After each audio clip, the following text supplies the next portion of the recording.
Senhor nosso Deus, nosso Pai, engrandecido e exaltado seja o teu nome, Senhor. Graças te damos por mais um dia. Obrigado, Deus, por esse privilégio, Senhor, de podermos estudar a tua palavra, Senhor. Obrigado, Senhor, Amém. pela vida do teu servo, o pastor Kenji, que tem se prontificado, Senhor, a nos ensinar, a nos direcionar a cada dia, Senhor, de acordo com a tua palavra. Que o Senhor Amém. abençoe a vida dele, a sua esposa, a sua família. Que o Senhor abençoe, Senhor, cada lar representado, Senhor, nesta aula de teologia, cada família. Deus, que nós possamos valorizar, Senhor, esse tempo precioso de estudo Amém. da tua palavra. E não Amém. só aprender, mas procurar colocar em prática nos nossos dias, Senhor, principalmente nesses dias.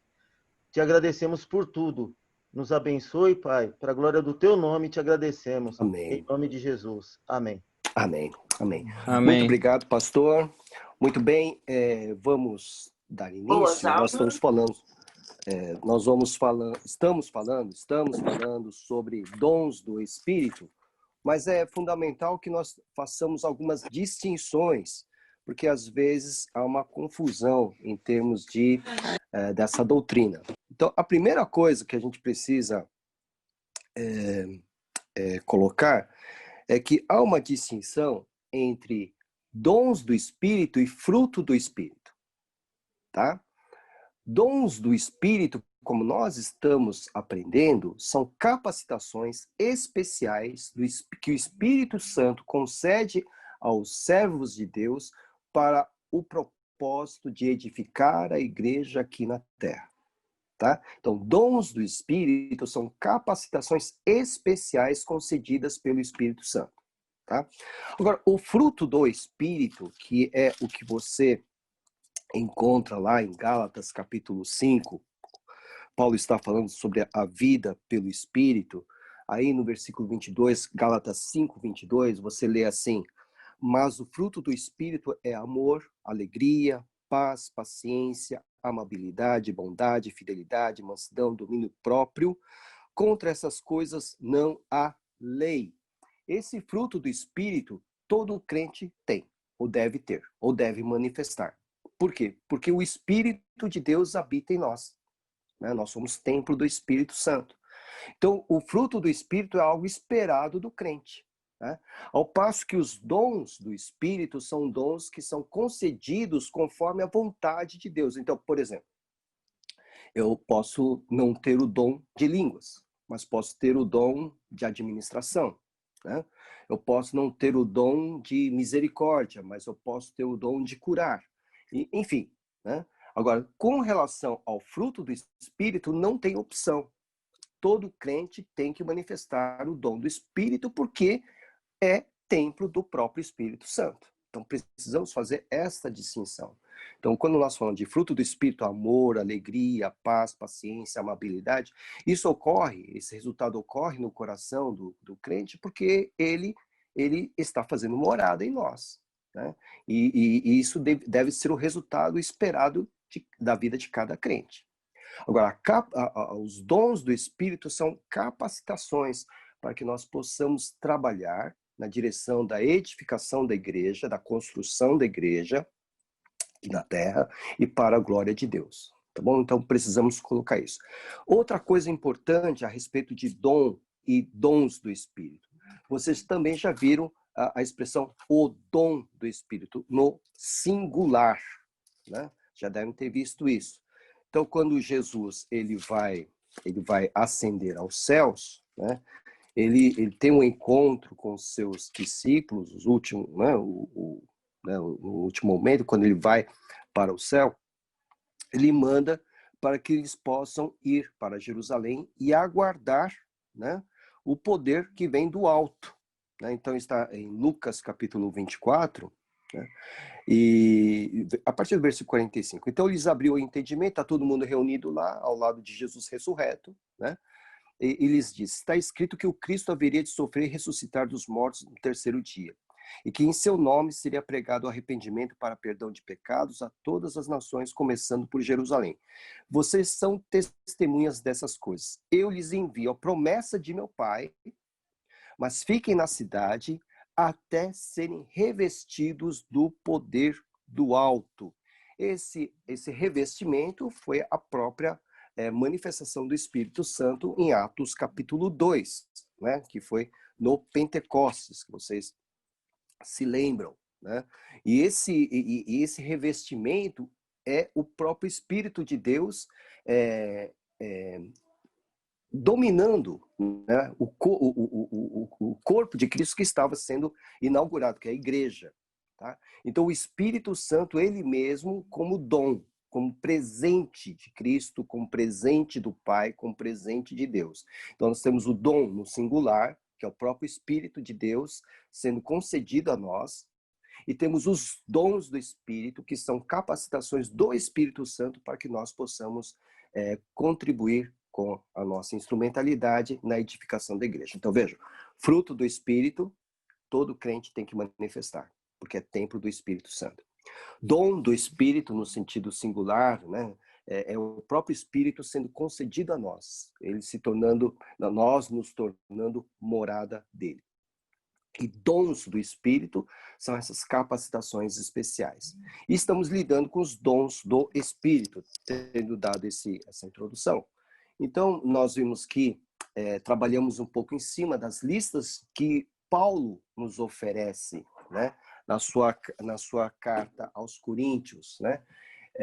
E eu quero que vocês estejam com o texto agora aberto, em 1 Coríntios, capítulo 12, né, para que nós possamos estar tratando hoje especificamente de um dom. Tá? Nós vamos ter bastante tempo aqui para tratar de cada dom. E hoje o dom que mais aparece é o dom, nessas listas, é o dom da profecia. Então nós vamos tratar um pouquinho sobre o dom da profecia. Tá? Então vamos lá. Então, 1 Coríntios 12, né, versículos 10. Primeiro, versículo 10, nós lemos o seguinte: a outro poder para operar milagres, a outro profecia, a outro discernimento de espíritos, a outro variedade de línguas e ainda a outro interpretação de línguas. Vocês se lembram que nós lemos já e sabemos que aqui é uma lista onde Paulo está nos ensinando que os dons são diversos, né? Ninguém tem todos os dons, mas todos têm pelo menos um dom. Tá? Então ele está dizendo aqui que cada um recebe conforme a vontade de Deus, a vontade do Espírito de Deus. Embora ele nos recomende a buscar os melhores dons, quem concede o dom é o Espírito Santo conforme a vontade dele. Se você ler o versículo seguinte, está assim, desculpe. Todas essas coisas, porém, são realizadas pelo mesmo e único Espírito, e ele as distribui individualmente a cada um como quer. É como ele quer. Né? Então, embora sejamos instados a buscar os melhores dons, né, que você lê no capítulo 12, versículo 31, ele diz: entretanto, busquem com dedicação os melhores dons. É óbvio que quem concede é o Espírito Santo. Tá? E aqui nessa lista do versículo de número 10, nós encontramos, então, o dom da profecia, né? Que tem sido um fenômeno, né, atual. Né? Quando você se depara em igrejas, em ministérios, pessoas que se manifestam de uma maneira tal que lembra, né, que lembra os profetas do passado, né, no Antigo Testamento, enfim, né? Mas que no nosso caso aqui que nós estamos considerando, há grandes diferenças, tá? Há grandes diferenças. Tá? E nós vamos tratar disso hoje, tratar sobre o dom da profecia, né? Quando a igreja começa, né, ela começa em Atos capítulo 2. Então vejam só, primeiro quando Jesus vem, ele designa 12 apóstolos, tá? Então esses 12 apóstolos dão início, né, ao trabalho da salvação, né, juntamente com Jesus, né, a obra da salvação juntamente com Jesus. Só Jesus salva, é claro, eles são auxiliares. Aí depois que ele designou os 12, aparece Paulo, né? Então nós temos 13, enfim. Aí quando vem a igreja, Atos capítulo 2, a igreja vai designar novos líderes com a concessão de dons, tá? Então, vai surgir uma série de líderes que vão ter dons especiais e que vão ajudar na edificação da igreja, né, que estava nascendo. Desses dons, dessas pessoas que recebem esses dons, nós vamos encontrar outros tipos de liderança diferente dos apóstolos. Nós vamos encontrar designação de presbíteros, de bispos e diáconos. Então vai começar a surgir uma categoria de liderança que não existia no começo, né? Porque a igreja está crescendo, tá? E dentre esses líderes, presbíteros, bispos, diáconos, né, e aqueles que têm os dons, né, nós vamos encontrar aqueles que vão ser chamados de profetas, tá? E esses profetas, eles vão exercer também uma certa liderança na igreja. Eles estarão abaixo dos apóstolos, né? Estarão no nível dos presbíteros, dos bispos, mas eles estarão junto à liderança. Tanto é que quando nós estudamos a carta de Paulo aos Efésios, no capítulo 4, né, você vai ver que eles estão, né, são dons ministeriais, capítulo 4, 11. E ele quem Deus designou, né, alguns para apóstolos, outros para profetas, outros para evangelistas e outros para pastores e mestres. Então, ao mesmo tempo, era um dom de ministério e, ao mesmo tempo, era uma capacitação especial. Agora, a nossa discussão aqui segue dois caminhos, né? Quer dizer, na verdade, duas etapas. A primeira etapa é perguntar se esse dom, né, da profecia é válido para hoje, tá? É uma pergunta importante. Esse dom da profecia é válido para hoje? Por que eu faço essa pergunta? Porque algumas vezes nós temos a tendência de imaginar que o dom da profecia é só para, vou usar uma palavra mais simples, só para adivinhar o futuro, né? Adivinhar a história da pessoa, adivinhar o que vai acontecer amanhã ou depois de amanhã, enfim.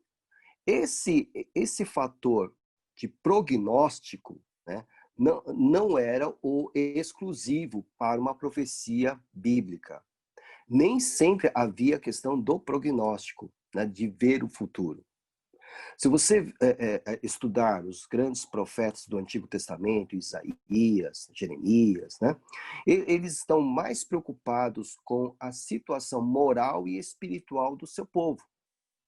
Então, a sua palavra profética era uma palavra de, primeiro, condenação, né, uma chamada ao arrependimento, né, e depois uma palavra de conforto, consolo, caso se arrependessem dos seus pecados. Então, esse era o movimento da mensagem profética, né? Então, o que nós encontramos hoje, popularmente, né, que é tido como profecia, é o que vai ser analisado, né? Vamos lembrar também que a profecia no Antigo Testamento, ela era uma revelação direta da parte de Deus e que faz parte agora daquilo que nós chamamos de cânon, né? Cânon significa régua de medir. Então, o que significa o livro canônico? É o livro que está sendo considerado como o livro aceito por toda a Igreja de Deus como palavra de Deus, tá? Então, os 66 livros da Bíblia são o nosso cânon, né? São nossa regra de medir. Então, isso aqui é a palavra de Deus e ponto final. Não pode ter nada fora disso, né? Fora dessa régua de medir. Nada. Tudo que estiver fora dessa régua de medir não faz parte da palavra de Deus. Então, toda a revelação de Deus está registrada aqui nas Escrituras. Toda a revelação de Deus está registrada aqui nesse cânon, nessa régua de medir, tá? Se vier uma revelação que não esteja de acordo com aquilo que está nesse cânon, nessa régua de medir, não pode ser considerado da parte de Deus. Daí a nossa dificuldade, né? Então, como é que nós vamos chamar as profecias de hoje de revelação? A revelação está ligada àquilo que já está registrado. Vejam a dificuldade. Vejam a grande dificuldade, né? Mas a pessoa o profeta disse isso, disse aquilo, contou toda a minha vida, tal, tal. Foi uma revelação. Tá? Mas em que sentido é essa revelação? A revelação nas escrituras, né, está fechada. Não entra mais nada aqui. Como não sai mais nada de Gênesis e Apocalipse, não entra mais nada. Está fechado. O cânon, né, essa régua de medir, esses 66 livros que nós temos de Gênesis e Apocalipse, está fechado. Não entra mais nada. Nem sai mais nada. Aliás, nós usamos muitas vezes o texto de Apocalipse, né, capítulo 22, ele diz assim: declaro a todos, versículo de número 18, declaro a todos os que ouvem as palavras da profecia deste livro. Se alguém lhes acrescentar algo, Deus lhe acrescentará as pragas descritas neste livro. Se alguém tirar alguma palavra deste livro de profecia, Deus tirará dele a sua parte na árvore da vida e na cidade santa que estão descritas neste livro. Isso aqui, essa advertência está limitada ao livro do Apocalipse, mas nós podemos aplicar a Bíblia toda. Ninguém está autorizado a acrescentar ou tirar qualquer palavra desse cânon que nós temos, de 66 livros. Né? Está sob condenação aquele que o fizer, né? Aquele que acrescentar ou tirar, estará sob condenação divina. Então, assim, tudo que nós estamos vendo hoje como revelação, né, precisa ser pensado com cuidado o que se quer dizer por revelação, porque a revelação de Deus já está aqui, já está registrada nas Escrituras. Tá? Outro cuidado que nós precisamos ter, né? Então, em Deuteronômio, capítulo 18,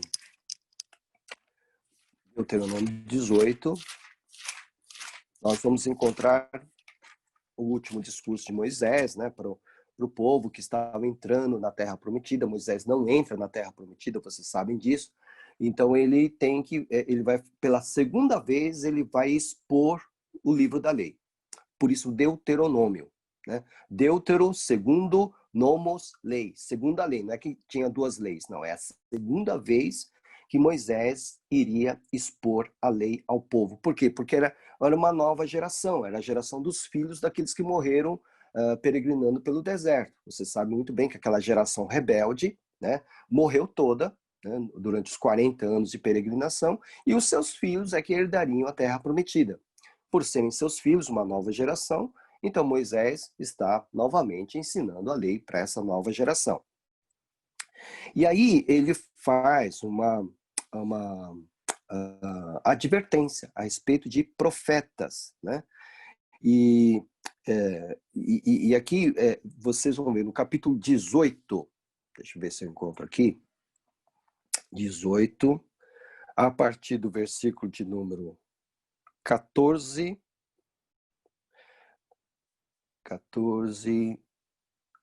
aqui, a partir do 14. Eu vou ler desde o início. As nações que vocês vão expulsar dão ouvidos aos que praticam magia e adivinhação. Então, as nações que vocês vão expulsar. Mas a vocês, o Senhor, seu Deus, não permitiu tais práticas, magia e adivinhação. O Senhor, seu Deus, levantará do meio de seus próprios irmãos um profeta como eu. Ouçam-no. Aqui é uma profecia acerca de Cristo, tá?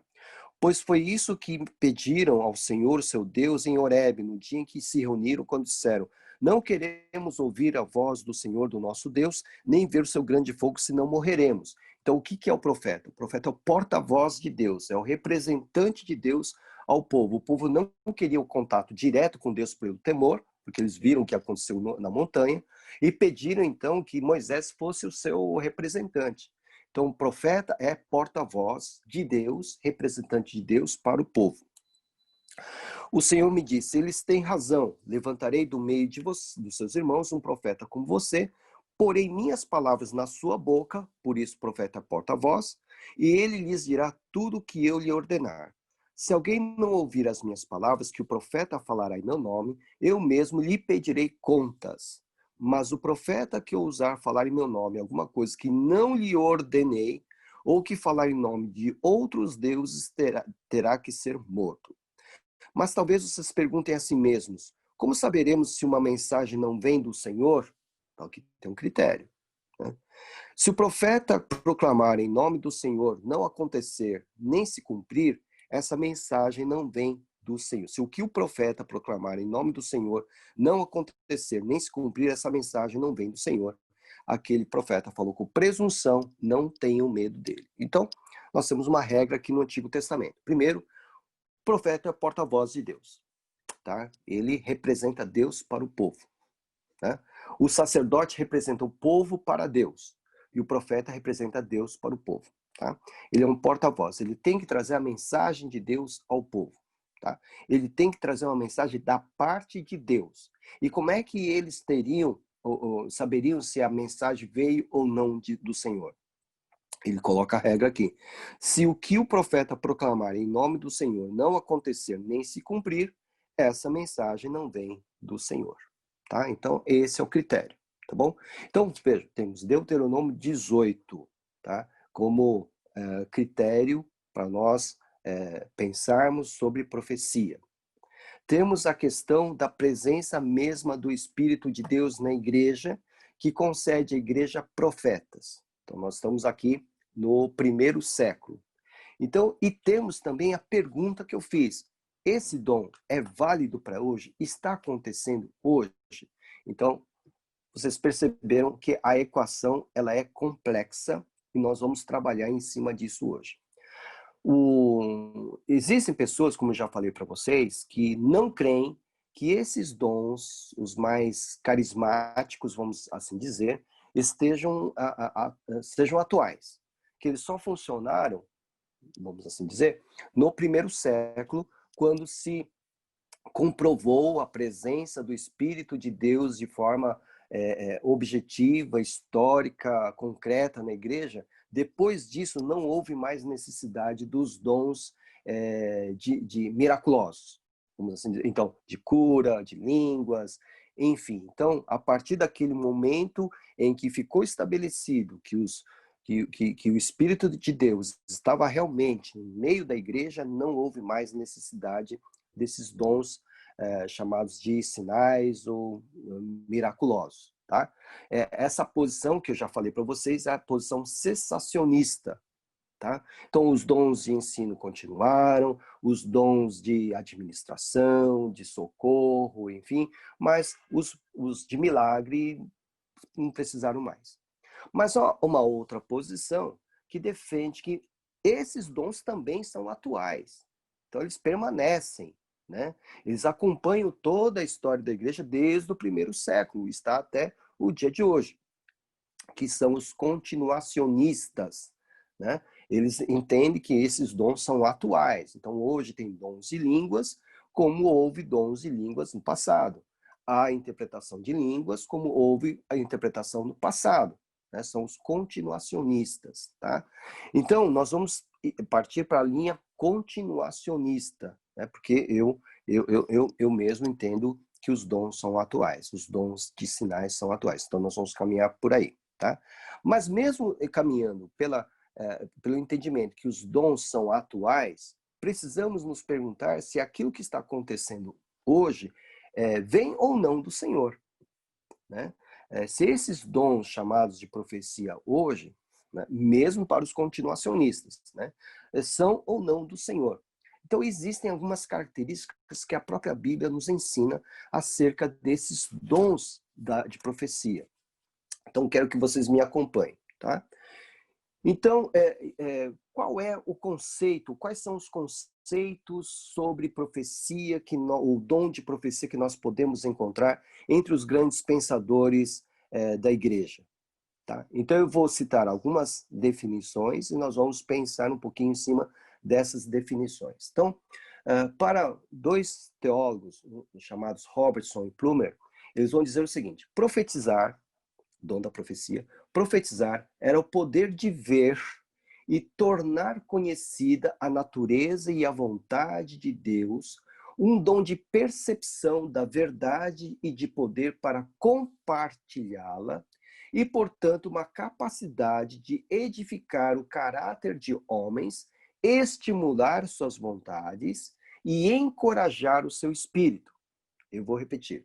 Profetizar era o poder de ver e tornar conhecida a natureza e a vontade de Deus, um dom de percepção da verdade, de poder para compartilhá-la, e, portanto, uma capacidade de edificar o caráter de homens, estimular suas vontades e encorajar o seu espírito. Veja, essa definição de profecia ou dom de profecia não difere da pregação, não difere de uma oração, não difere de um ensino, percebe? Não oferece nenhum caráter especial. Porque para você pregar, por exemplo, alguns de nós já pregamos, já ensinamos, já oramos, né? Sabemos que na oração, na pregação, no ensino, nós temos também essa capacidade, se usados por Deus, de tornar conhecida a natureza e a vontade de Deus, né? De revelar um dom de percepção da verdade, de poder de compartilhar. Então, essa definição não traria algo de especial à questão do dom da profecia. O apóstolo Paulo diz que a profecia ela serve para edificação, exortação e consolação. Então vamos lá em 1 Coríntios 14, 3. 1 Coríntios 14, 3. Mas quem profetiza o faz para edificação, encorajamento e consolação dos homens. Então, 1 Coríntios 14, 3, Paulo diz que quem profetiza faz para edificar, não é para destruir, para encorajar, não é para desanimar, é para consolar, não é para acabar com a vida da pessoa. Percebem? Então, o que nós encontramos aqui, né? Uma definição, primeiro, que na verdade não confere algo de muito especial, porque você encontra o compartilhamento da vontade de Deus na pregação, na oração e no ensino. No entanto, vai falar algo a respeito do propósito da profecia.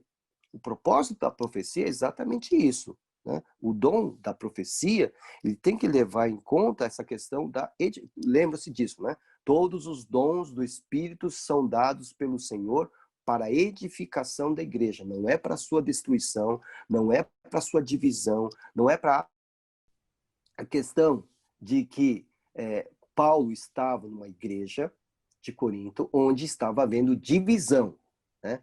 E uma divisão, né, em cima de dons também, né? Dons de línguas e dons de profecia, enfim, tá? Então ele teve que fazer todo um discurso para colocar a coisa em ordem, né? A situação em ordem. Então, o capítulo de número 14 da primeira carta de Coríntios, o capítulo 14, ele vai ensinar como é que eles iriam se utilizar dos dons. Como é que os dons deveriam ser trabalhados na igreja, em especial o de profecia e de línguas. Tá? E aqui no versículo 3 ele diz que a profecia tem que trazer edificação, tem que trazer encorajamento, tem que trazer consolação. Tá? Então, veja, tudo voltado para a unidade da igreja. Tudo voltado para o crescimento da igreja. Não é para divisão. Tá? Então, embora a primeira definição que eu li para vocês dê uma ideia de que a profecia pode ser comparada a ensino, pregação, oração, mas traz aqui o propósito da profecia, né? Exortação, encorajamento, né? Edificação, consolo, conforto. Tá? É essa a ideia. Bom, há uma tradição que identifica a profecia do Novo Testamento com o que nós chamamos hoje de pregação. Então, alguns dizem que o pastor, quando assume o púlpito, né, está pregando a palavra de Deus, ele está profetizando. Então, existe hoje uma tradição que diz que esse dom está exatamente na arte da pregação, ou do ensino. Né? Ou se você está ali sendo usado pelo Espírito Santo, né? Você está pregando a palavra de Deus, você está exercendo o dom da profecia. Né? Isso está muito ligado ao que acontecia, como eu falei para vocês, com a profecia no Antigo Testamento. Isaías, né? Jeremias, Amós, Miqueias. Então, eles eram tidos como profetas, mas eles pregavam, né? expunham a vontade de Deus ao povo, naquele esquema que eu falei.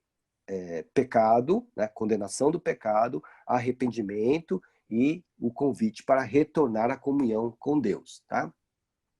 Mas isso limita. Por quê? Será que era só pregação? Será que é só ensino? Então nós vamos encontrar dois casos interessantes no Novo Testamento. Né? Abram lá em Atos, capítulo 11. Atos, capítulo 11, e nós vamos encontrar uma pessoa interessante. Atos 11, 27 e seguintes. Naqueles dias, alguns profetas desceram de Jerusalém para Antioquia. Profetas, estamos no Novo Testamento. Tá? Um deles, Ágabo, né? Levantou-se e pelo Espírito predisse que uma grande fome sobreviria a todo o mundo romano, o que aconteceu durante o reinado de Cláudio. Os discípulos, cada um segundo as suas possibilidades, decidiram providenciar ajuda para os irmãos que viviam na Judéia, e o fizeram enviando suas ofertas aos presbíteros pelas mãos de Barnabé e Saulo. Olha só, aparece aqui uma figura, né, que vai falar o quê? Né? Ele predisse. Tá? Então tem o quê?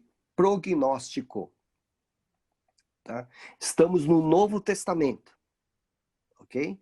E eles, os discípulos, vão aceitar essa palavra profética.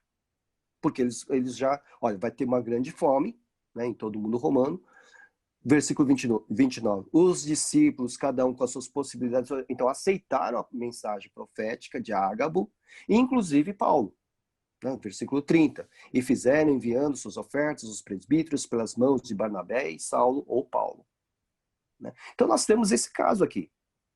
Né? É o primeiro contato que o apóstolo Paulo tem com o profeta, né, na era da igreja. Né? Então vejam, a primeira definição que eu li sobre profecia, ela é muito geral e parece que não coloca o caso de Ágabo na história. Ágabo foi um profeta que é citado uma outra vez, e com Paulo. Né? Vamos ver? Está no capítulo 21 de Atos dos Apóstolos, capítulo 21, versículo de número 10. Depois de passarmos ali vários dias, quem? Lucas, Paulo, né? Desceu da Judéia um profeta chamado Ágabo, é o mesmo. Vindo ao nosso encontro, tomou o cinto de Paulo e, amarrando as suas próprias mãos e pés, disse: Assim diz o Espírito Santo, desta maneira os judeus amarrarão o dono desse cinto em Jerusalém e o entregarão aos gentios. Então vejam, Ágabo, lá no capítulo de número 11, ele já faz uma predição acerca da grande fome que tomaria conta do mundo romano, e a igreja se movimenta para atender, né, os crentes, okay? O povo. Tá? Aqui ele traz uma profecia acerca da pessoa do apóstolo Paulo. Né? Então ele vai no apóstolo Paulo, tira o seu cinto, né? Tira o cinto de Paulo, ele mesmo se amarra, ele, Ágabos, né, se amarra, amarrando suas próprias mãos e pés, e ele diz: assim diz o Espírito Santo, dentro daquela fórmula, né, que vocês se lembram, quem lê o Antigo Testamento, né, lê os profetas, sempre começava assim diz o Senhor, né, assim diz o Senhor, assim começava a palavra profética no Antigo Testamento. E aqui nós encontramos Ágabo dizendo: assim diz o Espírito Santo, o Senhor, Deus, o mesmo Deus, né? Desta maneira os judeus amarrarão o dono desse cinto em Jerusalém e o entregarão aos gentios. Quando ouvimos isso, nós e o povo dali rogamos a Paulo que não subisse para Jerusalém. A mensagem era muito clara. Paulo, você vai ser preso. Paulo, você vai sofrer, né? A mensagem era muito clara, não vá. Né? Então Paulo respondeu, interessante aqui, por que vocês estão chorando e partindo o meu coração? Estou pronto não apenas para ser amarrado, mas também para morrer em Jerusalém pelo nome do Senhor Jesus. Como não pudemos dissuadi-lo, desistimos e dissemos, seja feita a vontade do Senhor. Aqui Paulo não aceita, né? Não é que ele rejeita a mensagem. No capítulo 11, todos aceitaram e todos começaram a tomar as providências para enfrentar a fome no mundo romano através da profecia de Ágabo. E aqui é uma palavra direta para Paulo. Ágabo vai a Paulo e vai dizer, olha, vai acontecer isso. Né? Vai acontecer, vai estar amarrado, né? Eles vão te amarrar e Paulo diz, eu tô pronto até para morrer. Eu vou lá do mesmo jeito. Percebe? Ele ouviu a mensagem, todos ouviram a mensagem, todos entenderam o sentido da mensagem, tentaram dissuadir Paulo a desistir de ir para Jerusalém, mas Paulo, ele quis ir. Então, veja, nós estamos levantando algumas questões aqui, ainda algumas questões. Nós vamos ter que ter um outro encontro também para ainda continuar a falar sobre o dom de profecia. Mas no Novo Testamento nós encontramos, então, essa figura interessante. Lembre-se, há outros profetas também no Novo Testamento. Este aqui se destaca, mas também tem outras, na verdade. Né? No mesmo capítulo 21, nós encontramos aqui, vamos ler a partir do versículo de número 7. Demos prosseguimento à nossa viagem, partindo de Tiro e aportamos em Ptolemaida, onde saudamos os irmãos e passamos um dia com eles. Partindo no dia seguinte, chegamos a Cesareia e ficamos na casa de Filipe, o evangelista, um dos 7, aquele de Atos capítulo 6. Ele tinha 4 filhas virgens que profetizavam. Ele tinha 4 filhas virgens que profetizavam. Então, nós temos aqui também profetisas no Novo Testamento. Então, veja que coisa interessante, né? E esse Filipe é o mesmo lá de Atos, capítulo 6. Lembra daqueles 7 homens que foram separados? A proposta era que, irmãos, escolham entre vocês 7 homens de bom testemunho, 7, né? Bom testemunho, cheios do espírito e de sabedoria. E aí tal proposta agradou a todos, então escolhemos Estevão, um homem cheio do espírito, de fé do Espírito Santo, além de Filipe, Prócoro, Nicanor, Timon, Pármenas e Nicolau. E esse Filipe, ele vai até Samaria, né? Vai pregar o evangelho em Samaria, ele vai fazer um trabalho muito semelhante ao de Estevão. Né? Muitos sinais vão ocorrer também através da instrumentalidade de Filipe. E ele tinha 4 filhas. E aqui, nesse relato de Atos 21, essas 4 filhas profetizavam.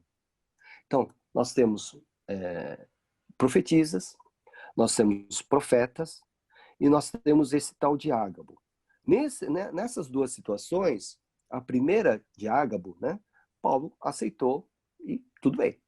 Na segunda, Paulo não acata, né, a advertência.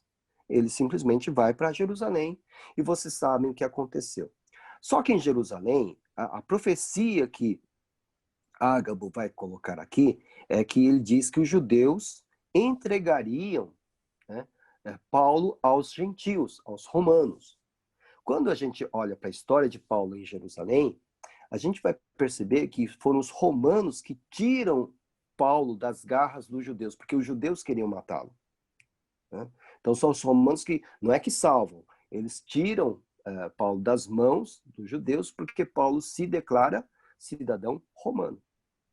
Tá? Então nós temos esse pequeno desencontro aqui, que o autor deste livro aqui, né, Donald Carson, né, ele fala que houve aí um desencontro nessa profecia. Né? Embora ele tenha sido preso mesmo, né? Paulo foi preso, condenado e depois executado, mas a ordem das coisas não foi bem como Ágabo colocou. Alguém quer fazer pergunta? Pastor? Sim. Tem mais autor que fala isso aí também, viu? O livro que o senhor recomendou, esse aqui, ó, fala a mesma coisa. Eu não estou vendo. Deixa eu esse ver aqui. Que o senhor, do Thomas tá, do Schreiner. Tá. Sim. O pastor, em algum momento o senhor vai falar sobre que as profecias poderiam ser impressões? Bom, nós estamos caminhando para isso. Vai tá? chegar nisso. Então, estamos caminhando para isso. Por que nós vamos caminhar para esse lado? Porque é exatamente no capítulo 14 de 1 Coríntios que nós vamos começar a trazer essas questões das características da profecia no Novo Testamento. Tá? E é um lado bem complexo, né? Por isso que eu acho que eu vou precisar de 2 encontros aqui. Mas o que eu quero mostrar para vocês é assim, existiam profetas e profetisas no Novo Testamento. Né? E existia não somente a questão da revelação da vontade de Deus, mas, no caso de Ágabo aqui, predição.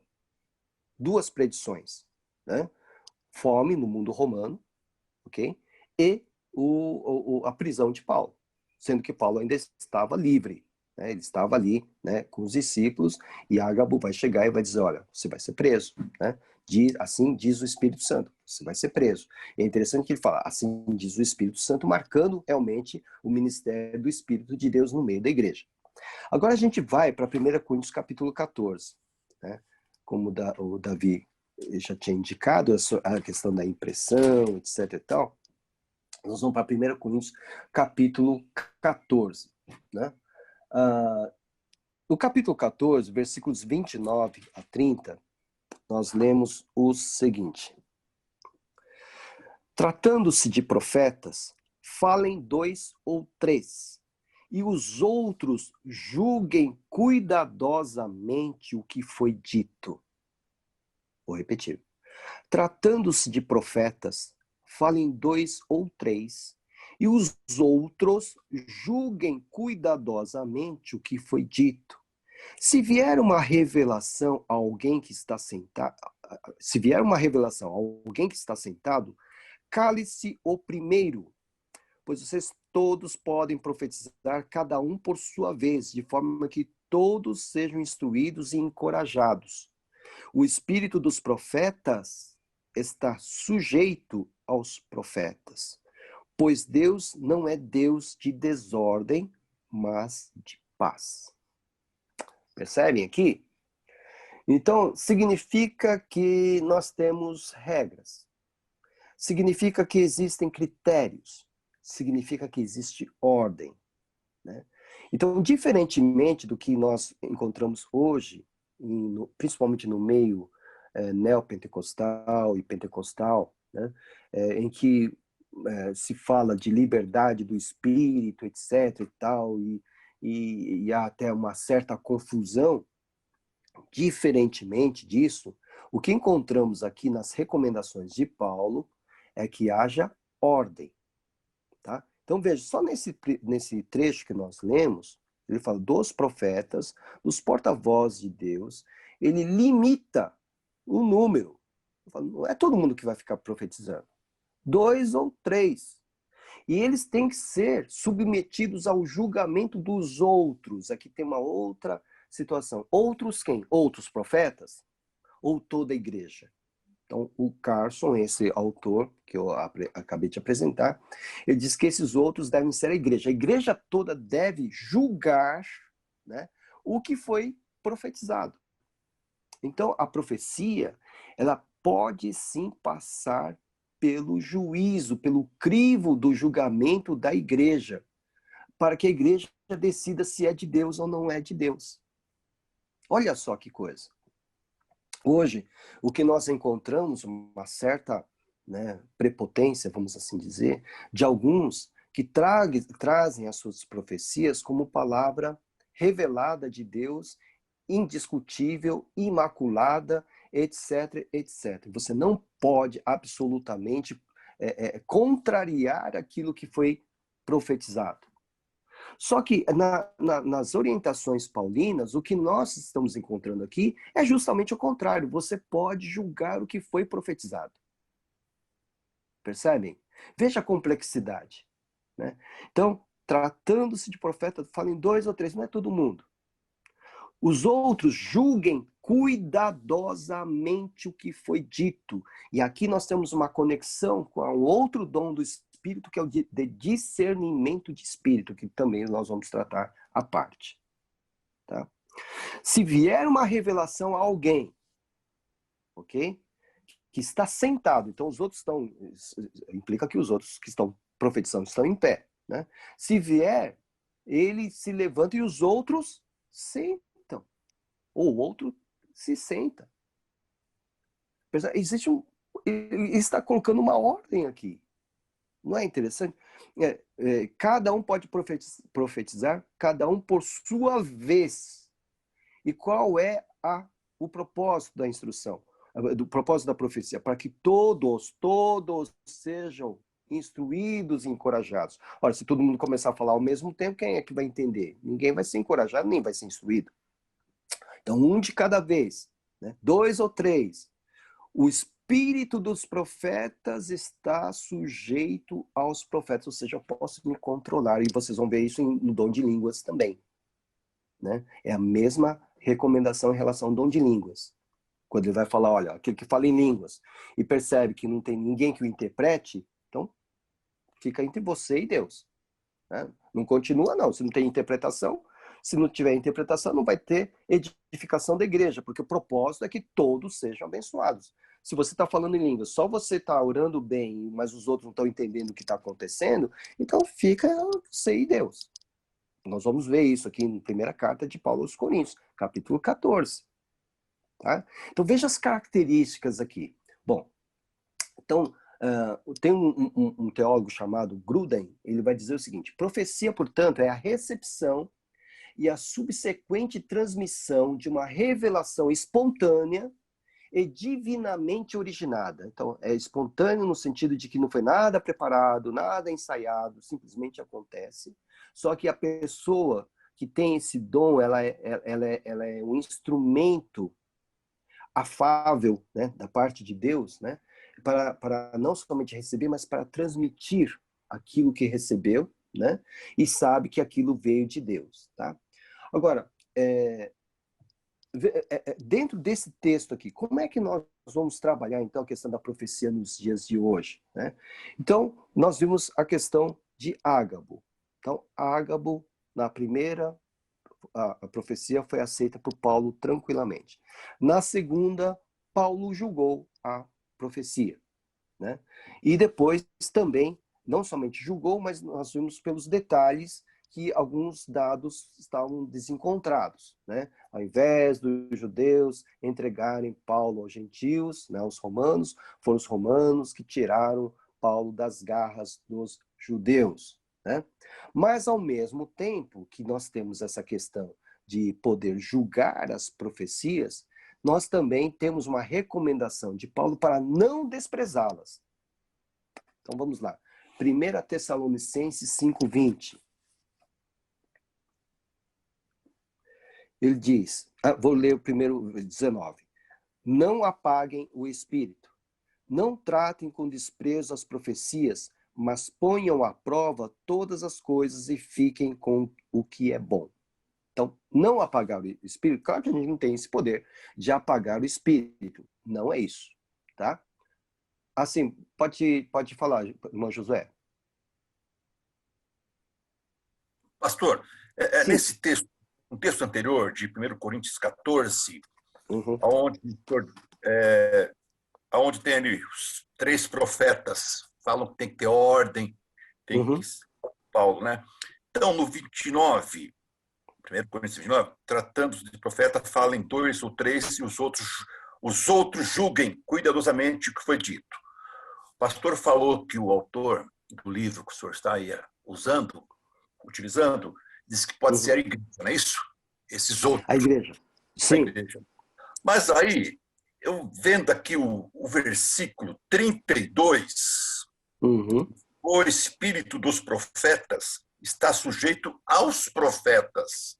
Será que não é eu penso aqui, veio à minha mente, será que não é os demais profetas que vai julgar a veracidade da profecia? E não a igreja? Sim, há uma discussão, né? Há uma discussão sobre se os outros são os outros profetas que estão juntos, né?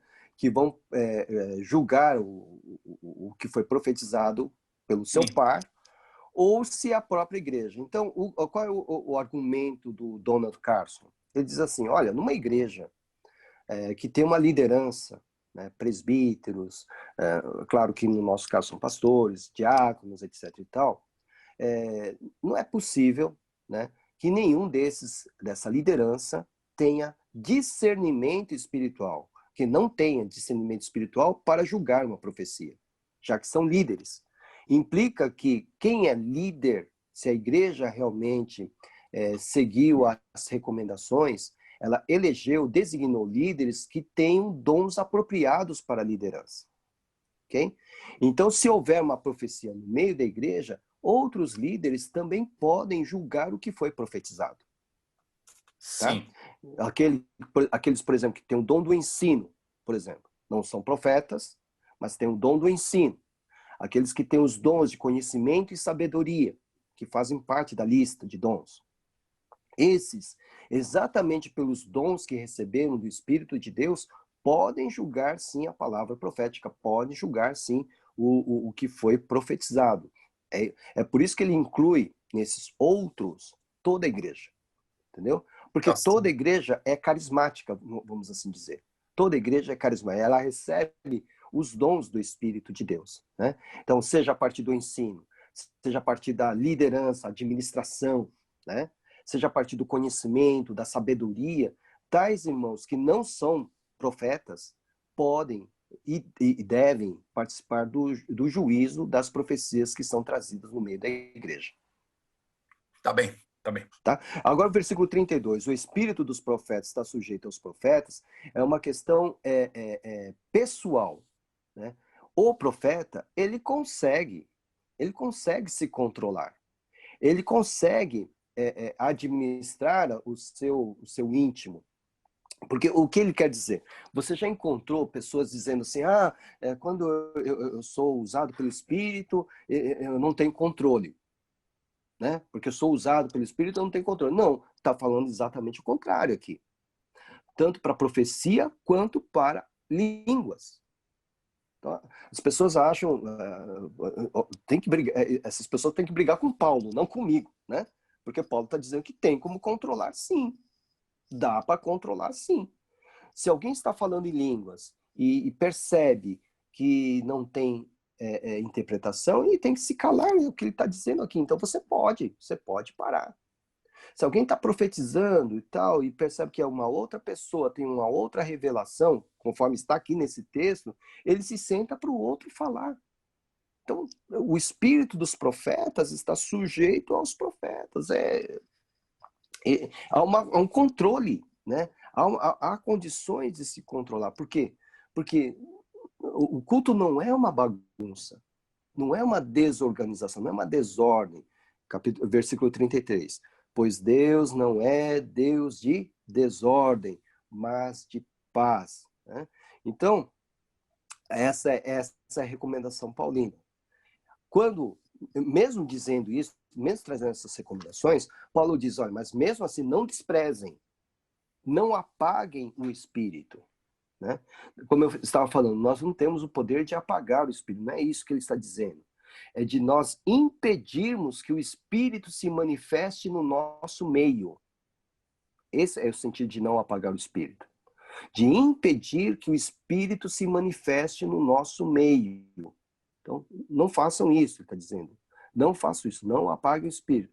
Não tratem com desprezo as profecias, porque elas estão aí. É dom. Mas ponham à prova, 1 Tessalonicenses 5:21. Mas ponham à prova todas as coisas. Então, se veio profecia, ponha à prova.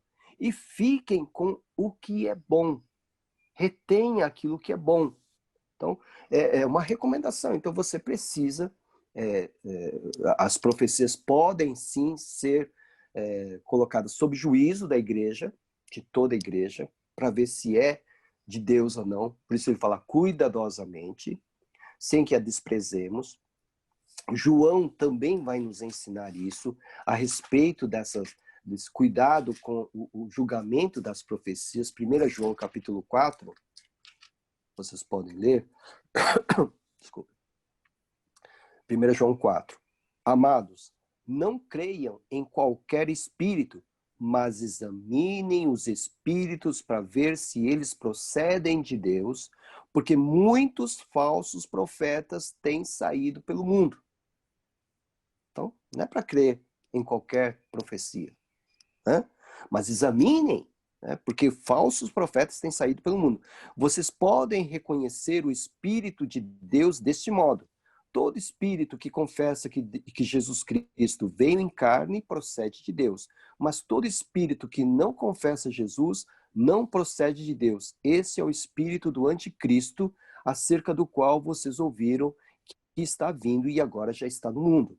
Filhinhos, vocês são de Deus e os venceram, porque aquele que está em vocês é maior do que aquele que está no mundo.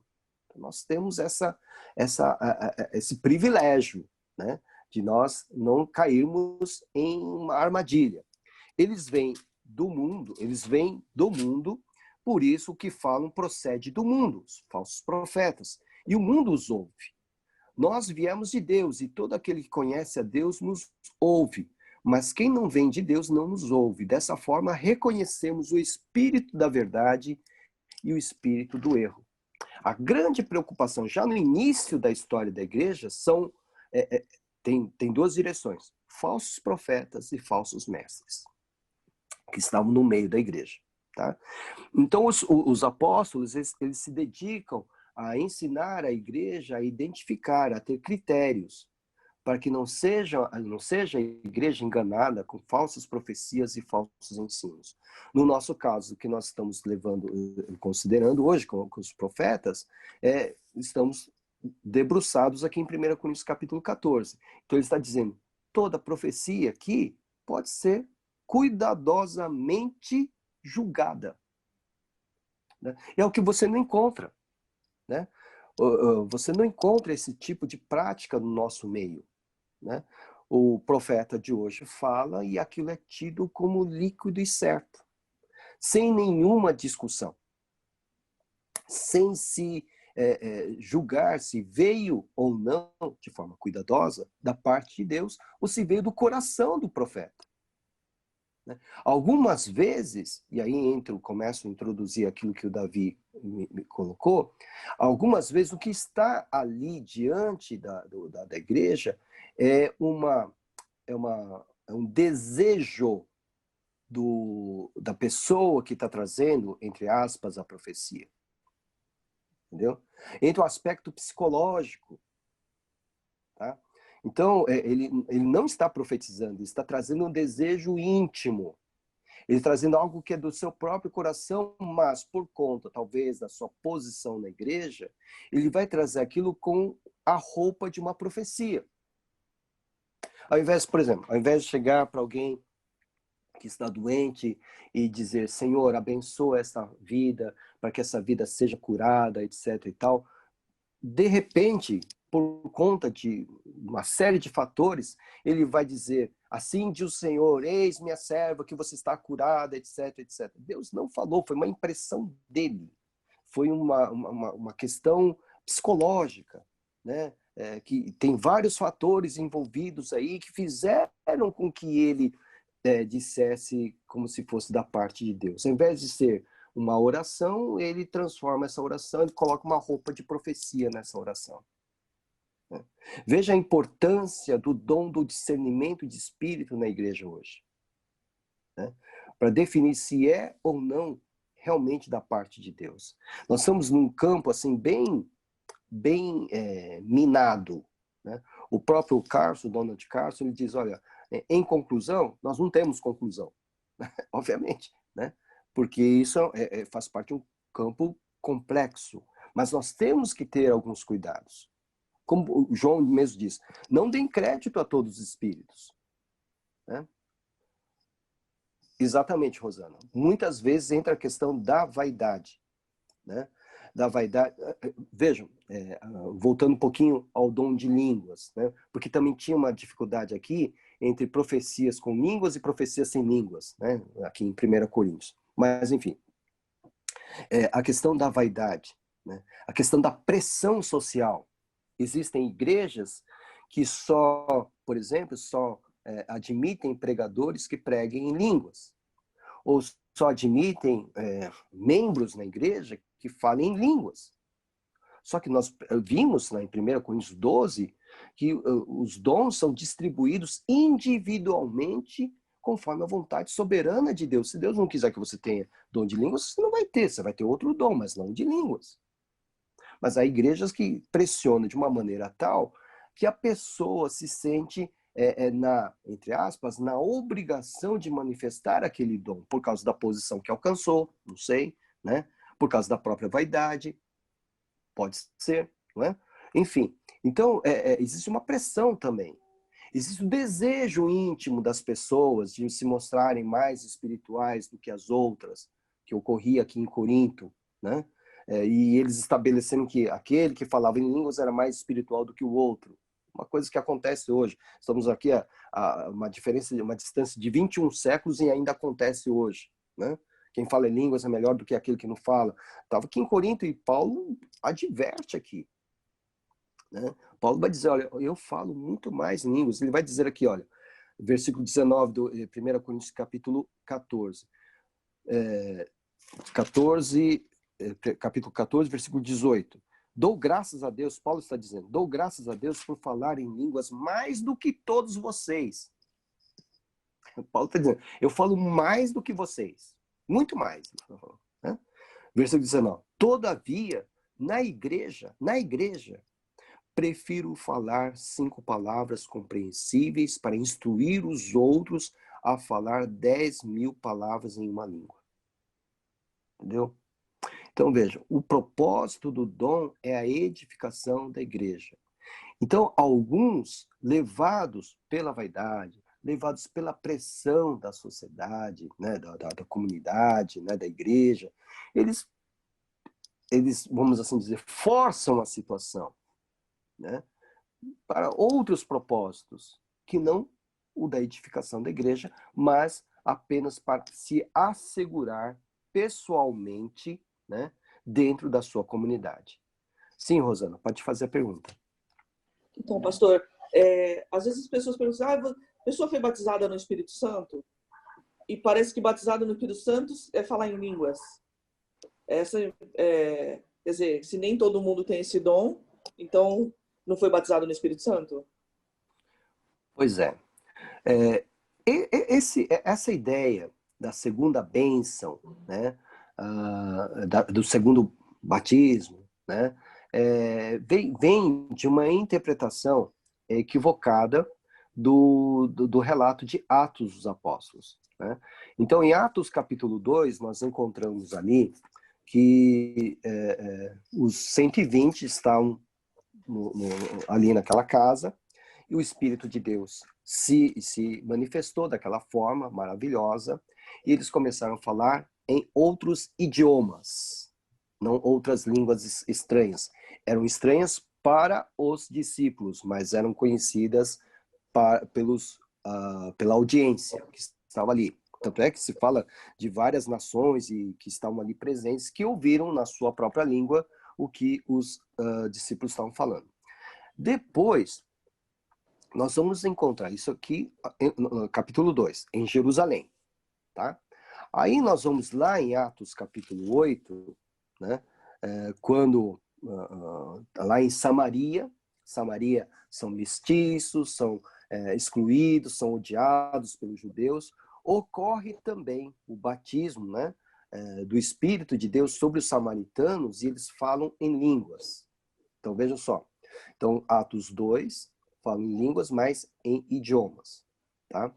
Aqui em Samaria, o Espírito de Deus é derramado sobre os samaritanos, diante dos olhos perplexos de Pedro, né? Pedro fica perplexo com aquilo, Pedro é judeu, né? Ele olha para os samaritanos, ele percebe que o Espírito de Deus, sim, havia descido sobre eles, e tendo descido sobre eles, então capítulo 8, 17, então Pedro e João lhes impuseram as mãos, e eles receberam o Espírito Santo. Então, ao receberem o Espírito Santo, manifestaram os dons. Tá? Aí no capítulo 10, nós vamos encontrar o centurião Cornélio. O centurião Cornélio, ele é gentil, ou seja, ele não é judeu. Então o Espírito Santo havia sido derramado sobre os judeus em Jerusalém, sobre os samaritanos, no capítulo 8, e agora sobre gentios. Cornélio era um romano, né? Era um centurião, mas era um homem temente a Deus. Pedro, então, vai até a casa de Cornélio, né? Depois que ele tem uma visão, ele vai até a casa de Cornélio, ele prega, e aí então o Espírito de Deus se manifesta sobre eles, e eles falam em línguas. Só que Cornélio é gentil. Então, o que está sendo cumprido aqui é a profecia de Joel 2:28, que o Espírito seria derramado sobre toda a carne. E que também o evangelho alcançaria Jerusalém, Judéia, Samaria, até os confins da terra. Está tudo aqui. Então, o Espírito em Jerusalém, em Samaria, com o Filipe, né? Agora com Cornélio, tá? E até os confins da terra. Então, quando a gente chega lá em Atos capítulo 19, né? Lá em Éfeso, né? Eles vão encontrar discípulos de João o Batista, né? Que não tinham, nem sabiam, né? O que era o Espírito Santo, né? Então, a Paulo em Éfeso. Enquanto Paulo está em Corinto, Paulo, atravessando as regiões altas, chegou a Éfeso, ali encontrou alguns discípulos e lhes perguntou: vocês receberam o Espírito Santo quando creram? Eles receberam: não, nem sequer ouvimos que existe o Espírito Santo. Então, que batismo vocês receberam? Perguntou Paulo. O batismo de João, responderam eles, João Batista. Disse Paulo: o batismo de João foi um batismo de arrependimento. Ele dizia ao povo que cresce naquele que viria depois dele, isto é, Jesus. Ouvindo isso, eles foram batizados no nome do Senhor Jesus. Quando Paulo lhes impôs as mãos, veio sobre eles o Espírito Santo e começaram a falar em línguas e a profetizar. Eram ao todo uns 12 homens. Então, estão em Éfeso agora. Então, veja, por conta desse relato aqui, que começa em Atos 2, Atos 8, Atos 10, Atos 19, alguns pentecostais julgaram que há duas etapas. Então, primeiro a conversão e depois o batismo no Espírito para convencer que houve, sim, essa conversão, vamos assim dizer, né? E esse batismo no Espírito evidenciado pelo dom de línguas. Só que vocês puderam perceber que aqui, ao longo de toda essa narrativa, foi simplesmente para provar que a profecia de Joel 2:28 estava sendo cumprida e se cumpriu. Então, no momento em que nós nos convertemos a Cristo Jesus, hoje, depois de manifestada historicamente a presença do Espírito de Deus e cumprida a profecia, no momento em que há a conversão, nós já somos cheios do Espírito, já estamos batizados no Espírito, já somos cheios do Espírito no momento da nossa conversão. Tá? Sem a necessidade de ter o quê? A manifestação do dom de línguas. Pode existir se caso você for contemplado com esse dom. Caso não, né, você terá um outro dom que será, sem dúvida nenhuma, manifesto. Tá? Então, é por causa disso que as igrejas pentecostais, algumas igrejas pentecostais, creem na segunda bênção. Porque foi tudo em segunda etapa. Porque Atos 2 já eram discípulos e foram batizados no Espírito de Deus, aquele momento em Atos capítulo 2, e falaram em outros idiomas. Atos capítulo 8, samaritanos, que não tinham nada a ver com judeus, mas tendo crido, receberam o Espírito de Deus e falaram em línguas. Atos 10, gentil, romano, não tem nada a ver nem com samaritano, nem com judeus. Agora nós estamos falando de mundo romano. Aceita Jesus e recebe o Espírito de Deus. Atos 19, estão em Éfeso, estão lá na Ásia Menor, são discípulos de João Batista. Tinham crido, mas tinham sido batizados no batismo de João Batista. São ensinados por Paulo e quando são batizados, eles recebem o Espírito de Deus e falam em outras línguas. Então, quer dizer, é uma interpretação em cima desse relato. Só que esse relato aqui, todas essas etapas aqui, dizem respeito ao cumprimento da profecia de Joel 2:28. Jerusalém até os confins da terra. E o Espírito de Deus vai acompanhar isso. Entendeu? Acompanhou judeus, samaritanos, gentios e até os confins da terra. Tá bom? Tem mais alguém querendo fazer uma pergunta? Quem é que vai fazer? A irmã Sandra Russo já respondeu. Irmã Sandra.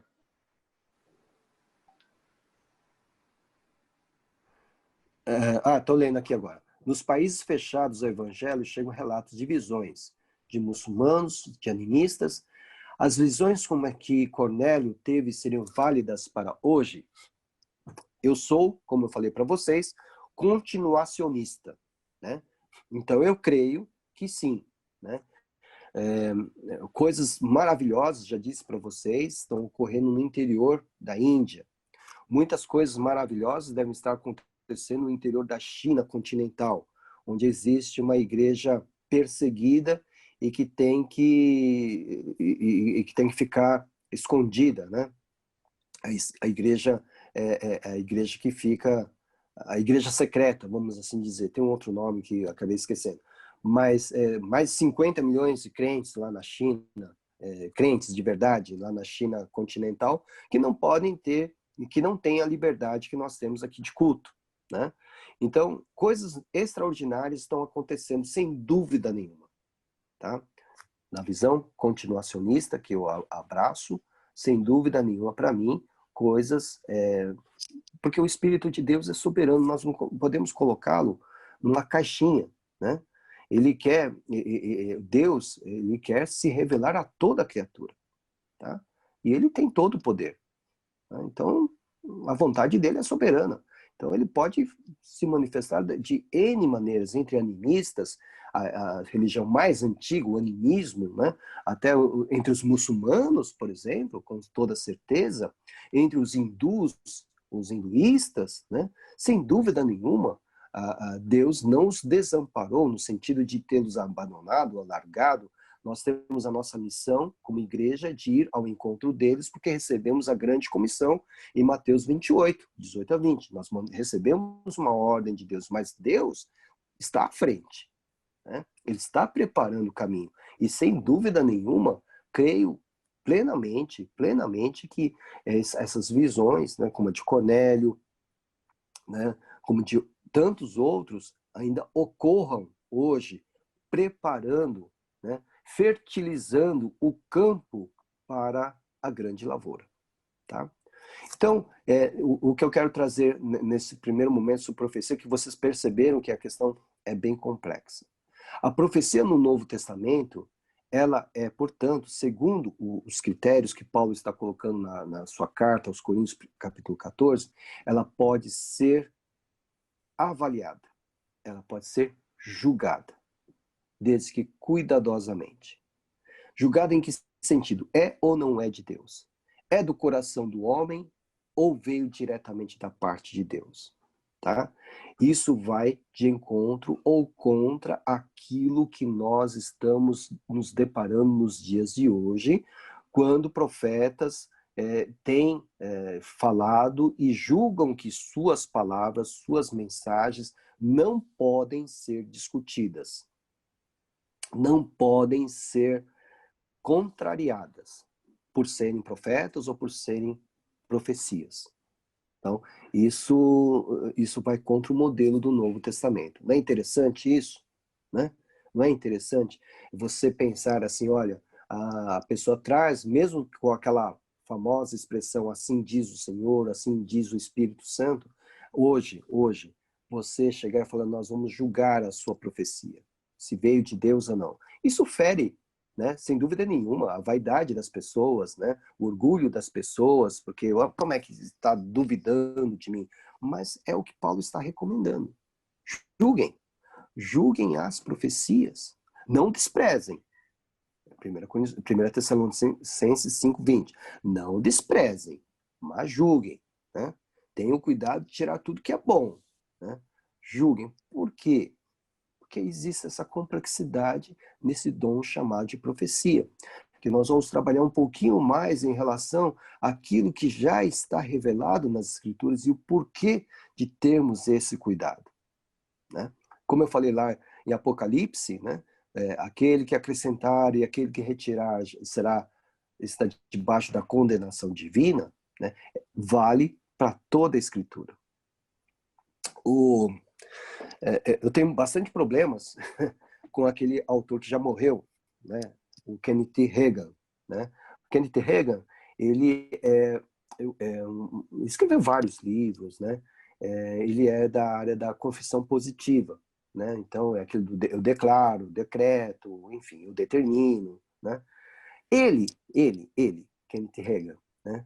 Ele ouviu um pregador muito famoso, não sei que livro que ele escreveu isso, ele ouviu um pregador muito famoso nos Estados Unidos, Kenneth Hagin, que tem um problema seríssimo de doutrina, etc. Ele ouviu e ele falou, Deus, tudo que esse cara está falando eu não encontro na Bíblia. Kenneth Hagin, né? Quer dizer, o cara era pior do que ele, né? Ele, no final do culto, ele foi até esse pregador e falou assim, escuta, eu gostei do que você pregou, tal, mas onde é que está na Bíblia tudo isso que você declarou? Aí ele ouviu desse pregador o seguinte, eu estou muito além disso aí. Disso aí a Bíblia. Eu estou muito além disso aí. Percebe? Então, tudo aquilo que ele pregou estava, entre aspas, além da Bíblia. Esse é o perigo. Nada do que a profecia não pode nunca estar além da Bíblia. A profecia tem que estar dentro, né, de tudo aquilo que está nos limites da Bíblia. Ninguém pode profetizar além da Bíblia. Aquele que profetiza além da Bíblia seja anátema, porque é um outro evangelho. Tá? Então, a profecia tem que ter esses critérios que nós estamos colocando aqui, tá? Que talvez a gente não dê muita atenção, né? O pior com relação ao dom de línguas, né? Que está tão popularizado, mas nós temos esses critérios. Então, repetindo, tem sim o elemento prognosticador, de predição. Ágabo é um exemplo, né? Tem mulheres profetisas no Novo Testamento. Tá tudo certo. As filhas de Filipe, né? As 4 donzelas, né? Filhas de Filipe, ok? Só que há regras, né? Eu não posso desprezar, conforme Paulo diz, não posso apagar o Espírito no sentido de impedir a manifestação do Espírito, mas há regras. As regras estão aqui, 1 Coríntios capítulo 14, né? A partir do versículo 29. Tratando-se de profeta, fala em 2 ou 3, né? Os outros julguem, esses outros, muito provavelmente a igreja, né? Quando vier uma revelação, alguém, um senta e outro levanta para falar, tem ordem, né? Todos podem falar, cada um por sua vez, para que toda a igreja seja instruída, para que toda a igreja seja edificada, encorajada, né? Pois Deus não é um Deus de desordem, mas de paz, né? No nosso próximo encontro nós vamos tratar um pouquinho mais da questão desse exercício desse dom, tá? Isso aqui foi uma introdução. Sim, Rosana, pode dar a ilustração. É rapidinho, pastor. Inclusive, eu fui convertida. Tinha uma amiga, a Aida, ela fazia um trabalho muito legal na empresa dela, isso há muitos anos atrás. Eu fui convertida lá e muita gente se converteu lá. E ela levava, pastor Aguinaldo foi lá, pastor Rogério ia muito lá. Eu preguei também. Enfim. Não lembro. Eu preguei lá. Eu preguei lá também. Então, e uma vez ela convidou, depois ela nunca mais convidou, porque ela era muito criteriosa também. E ela convidou uma pseudo-profetisa, e ela falou assim, ela chegou para mim e falou assim, olha, o senhor está me mandando falar 1, 2, 3, você está entendendo? Eu fiquei olhando para a cara dela. Ué? Pastor, quase que olha, eu só não falei para não constranger. Me deu falar, pode falar até, pode se estender até 100, que eu entendo. Ela falou Jesus. Assim, 1, 2, 3, você está entendendo? Tô entendendo, 1, 2, 3. Então, né, tem pessoas que não têm... Realmente, a gente tem que ter critério e analisar. E falar mais algumas coisas, mas que eu nem... A partir disso, eu já nem considerei, nem lembro mais, porque era tão absurdo, tão ridículo, né? Então, mas me deu vontade de falar, pode contar até 100, que até 100 eu entendo. Gente, o que eu quero que vocês entendam Eu quero que vocês entendam que eu creio, eu já falei para vocês que eu sou continuacionista, eu creio na atualização dos dons. Os dons são atuais hoje, os dons e sinais. Quando eu estava na outra igreja, né, isso era mais ou menos em 1996, tá? Uma irmã já falecida, né, veio,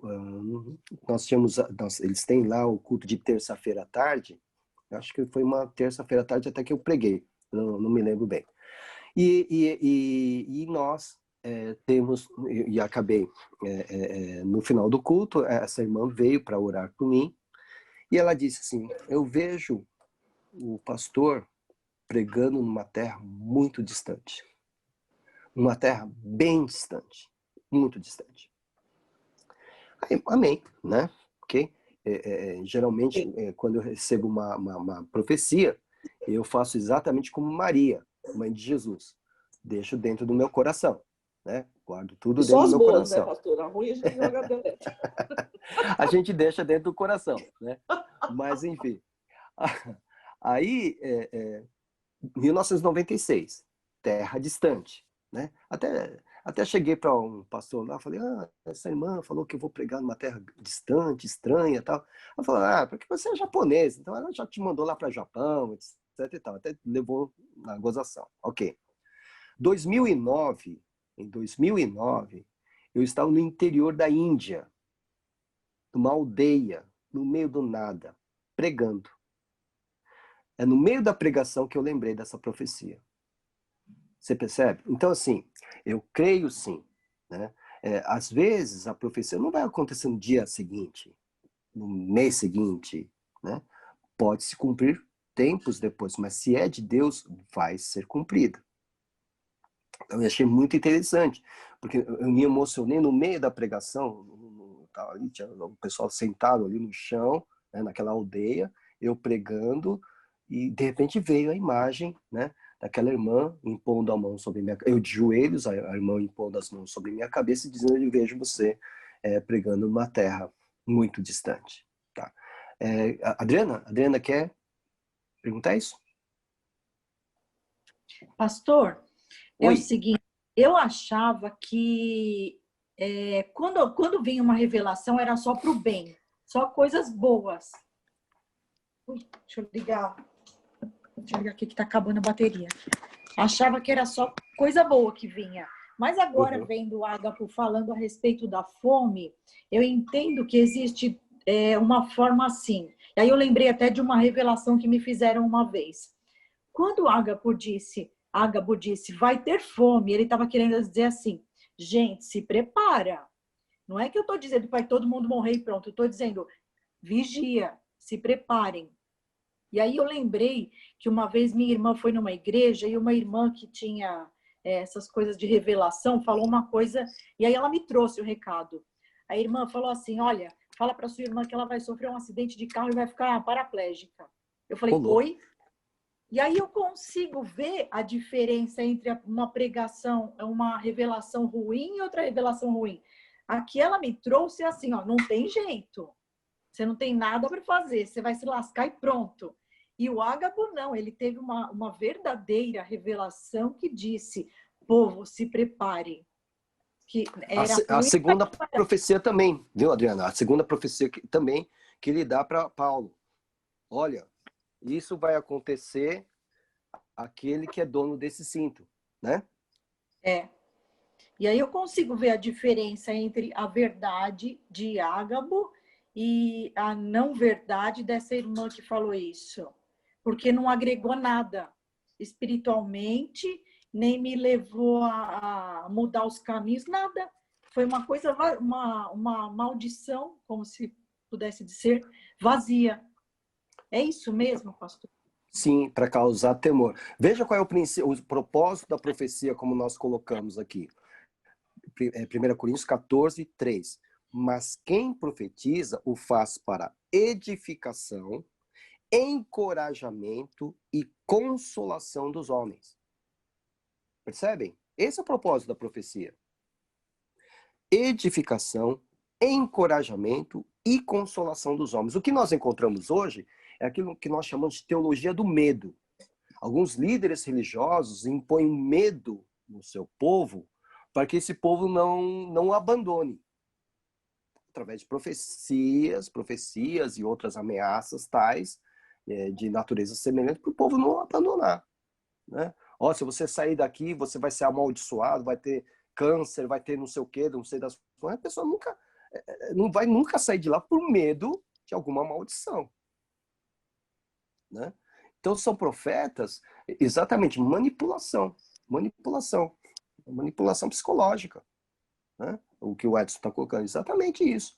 Para manter o povo junto, para que, com tantas ofertas aí, né, de igrejas, pessoas que apelam para a teologia do medo com essas profecias. Né? E fazem com que o povo fique lá, gente que... Por que é que eu vou contra o apóstolo, contra o pastor, contra o profeta, tal, e fica ali preso, e fica dependente, fica refém, inclusive com dinheiro, inclusive com bens, etc. Fica refém. Né? Quando que, na verdade, nós encontramos aqui... Oi? Desculpa te interromper, posso compartilhar uma coisa que eu fiquei sabendo que vai de encontro com isso? Pode. Teve um caso de uma igreja que eu frequentei, né? E aí eu fiquei sabendo que a igreja fez a irmã passar um imóvel que era dela no nome do pastor, né? E isso foi colocado como um dízimo que ela deveria dar, né? Ela deveria dar, porque era, segundo a pessoa, a vontade de Deus, né? Só que era o único imóvel que ela tinha, né? Então ela teve que, inclusive, ceder esse imóvel em algum momento para pessoas que o pastor determinou, né? Então ela foi morar de aluguel. Enfim, é isso que aconteceu. Eu soube essa história, né? Pois é, muito triste. Sim. Pastor Silvio. Oi, pastor. Eu gostei muito dessa passagem que o pastor leu de primeira carta de João, no capítulo 4, porque eu aprendi já, né, com relação a discernir, né?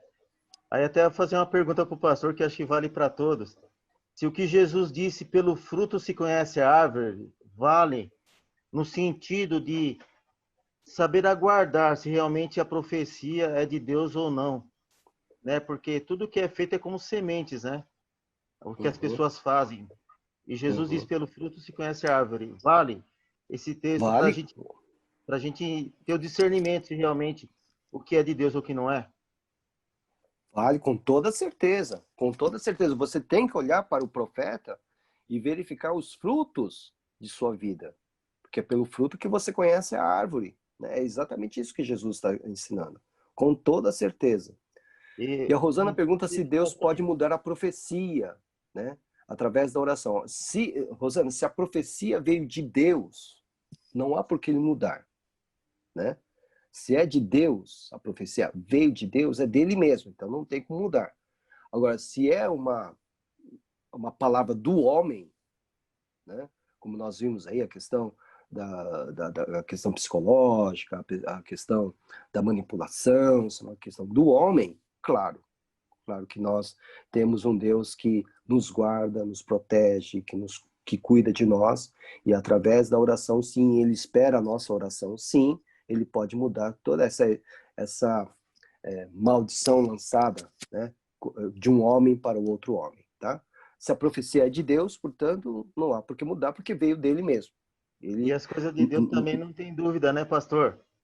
Sim, não tem dúvida, nem muda. Assim, né? Na vida do pastor, né, da revelação, já aconteceu muito comigo, isso. Né? Coisas profetizadas, confirmadas, mas o que trazia dúvida, só o tempo ia mostrar se realmente era de Deus. Por isso que eu guardo no coração, exatamente. Por isso que eu guardo no coração. Se for de Deus, vai acontecer, né? Deuteronômio capítulo 18. Bom, vocês perceberam? Muito complexo, né? Nós vamos ainda dar continuidade no outro sábado sobre o dom da profecia, né?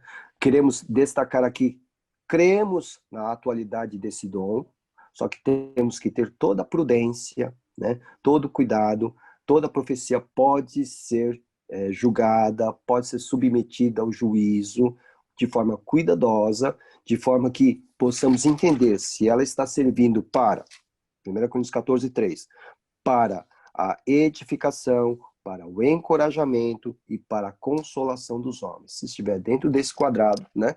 Ok? Dentro da vontade de Deus, segundo as Escrituras, não temam o profeta, porque ele está falando da parte de Deus. Tá bom? Muito bem. Eu quero lembrar a todos que esse curso surgiu para nós ajudarmos o ministério do NENEX, do Instituto NENEX, tá? Então não se esqueçam aí, né, de estar ajudando, apoiando esse ministério. O número da conta está ali, não temos mensalidade, como nós falamos para vocês, mas temos esse carinho, né, com o ministério dele, e aqueles que sentirem no seu coração e puderem, por favor, nesse tempo de pandemia, de quarentena, obviamente alguns mantenedores deixaram de contribuir com o ministério dele, ele tem atendido hospitais, os hospitais também têm essas restrições em relação à Covid, então, enfim, né? E ele dependia desses recursos para manter o seu ministério. Então, por favor, né, se lembrem dele regularmente, mensalmente, né, para que ele possa manter o trabalho dele no campo, tanto nos hospitais, como também em comunidades que ele tem atendido, né? Nós mesmos participamos toda quarta-feira, a irmã Silvana, da nossa igreja, ela tem uma equipe que prepara mais de 100 marmitex, né? Onde 74 famílias são atendidas, essas 74 famílias que moram debaixo de um viaduto em São Paulo. A conta está a conta dele mesmo, tá, Rosana? Eu coloquei no grupo da teologia, né? Mas depois você pode procurar a conta pessoal dele, por isso que nós não estamos fazendo nenhum tipo de controle, né? A conta pessoal do NENEX, você pode depositar o valor que você quiser, tá? Se também você não tiver, não tem problema nenhum. O curso aqui é oferecido dessa maneira, mas como uma forma também de ajudar esse instituto. Pastor, tá bom? Se Sim. a pessoa quiser mandar o comprovante, né, que fez o depósito, ela manda para quem, no caso? Tem que mandar para o NENEX, né? Tem que mandar para o NENEX, para o NENEX saber que está entrando para ele, né? Ah, tá. Não, tudo bem. Tá bom? Ok? O controle é dele, né? Tá bom? Pastor Silvio, já que o irmão falou aí, despeça-nos com uma oração, por favor. E que todos tenhamos um bom sábado. Com a oração do pastor Silvio, nós nos despedimos aqui. Amém. Sim, Deus, mais uma vez, e nunca é demais, Senhor. Graças te damos, Senhor, por mais um dia. Obrigado por esse estudo da tua palavra. Obrigado, Senhor, que nós vemos, ó Pai, edificação na tua casa, no meio do teu povo, Senhor, através da tua palavra, Senhor. Nós vivemos um avivamento da tua palavra, Senhor, e que nós possamos crescer, Senhor, entendimento e sabedoria, para que possamos cada vez mais fazer a tua vontade, que é boa, perfeita e agradável. Obrigado, Deus, mais uma vez pela vida do teu servo, pastor Kenji, que ministrou essa aula, por todos os alunos que participaram hoje, se aqueles que não puderam possam estar na próxima aula, e que cada vez mais o nome do Senhor seja engrandecido, exaltado e glorificado nas nossas vidas e nas nossas famílias. É o que já te pedimos e já te agradecemos, em nome de Jesus. Amém. Amém. Amém. Muito obrigado. Aqueles que vão estar conosco às 15 horas, até lá, Deus abençoe.